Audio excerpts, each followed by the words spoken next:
it's so rarely okay. Mm-hmm. It's so rarely okay, except in self-defense, and then sometimes you have to wonder: was the aggression provoked? That's a possibility. Right. But that's rare. We did a section on violence and the escalation of violence and how it gets into a spiral, and unless somebody disengages, it just spirals out of control.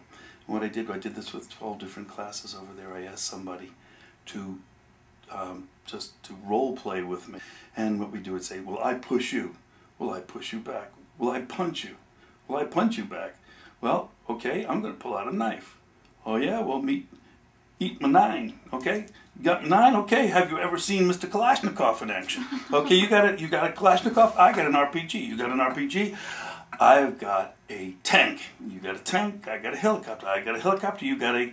And it just went on and on and on and on and on. And in 11 of the 12 classes, we ended up in thermonuclear war, destroying each other completely, and then having our submarines under the sea fire extra shots over an already baked universe. But a just war usually means to me that it's too late already. It's like that Quaker with the truck at the top of the hill who says, "I'm not sure this truck can get down the hill, the brakes are bad." And somebody else says, "Well, let's try it." And of course they start down the hill and things are getting worse and worse, and then when they're flying off the cliff, the guy who wanted to test the brakes says, "Well, smarty pants, what do we do now?"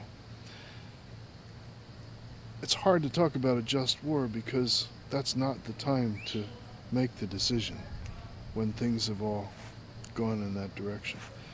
We have to make peace every day, and if we are successful at making peace every day, and you can look at some of the worst wars, World War II is a fine example, all of that could have been avoided if we recognized that the brakes weren't working.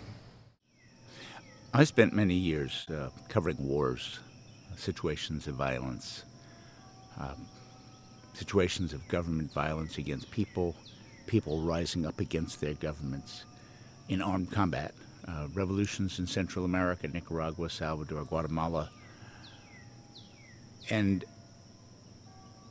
as a journalist covering those situations, my view of whether there was such a thing as a just war, the appropriate use of violence, while I could understand people's reaction to oppression and the desire to throw it off, very often with the force of arms, in every situation that I saw, I cannot think of one in which the situation was in any way changed for the better by the use of armed force.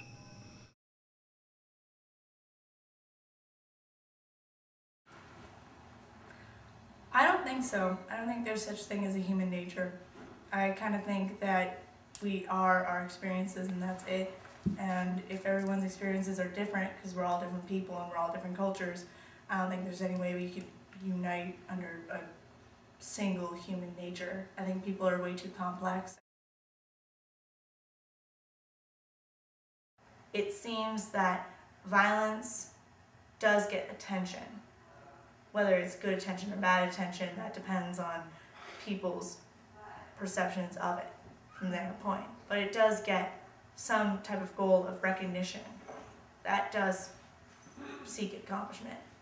But it's very hard to make an action without someone having a different opinion on it. So the only way that you could really be okay with it is if you're willing to say, I will universalize this, everyone else can do this. So, and that's a really, really drastic point to get to. Yeah, violence has been a struggle for me for my whole life. I was so happy to leave adolescence and get into adulthood because my violent impulses were much easier to control. As a teenager, I was very impulsive and very prone to those kinds of things. found myself not just in embarrassing situations, but in situations where you were begging forgiveness for your behavior, and it was difficult to control. Having been physically mugged on the streets of Philadelphia on 2 occasions, neither of them resulting in a loss of anything except my cash and my personal pride. And I don't know that really that in and of itself led to a great change in a way of my thinking about violence. Where I find myself thinking most about violence is about the extent to which violence is pervasive in the way that we raise our children. I find that there are very, very few people who are willing to actually make an effort to raise their children completely violence-free. They're never spanked. They're never, they're never permitted to bully. I don't understand how we think that it's okay to hit children up to a certain age, to discipline them, and then we're surprised that some of these children have internalized the idea that if you are in a position of power over somebody else, like your spouse, or perceived power, and you don't like what they're doing, that it's okay to hit them. Why are we surprised by that?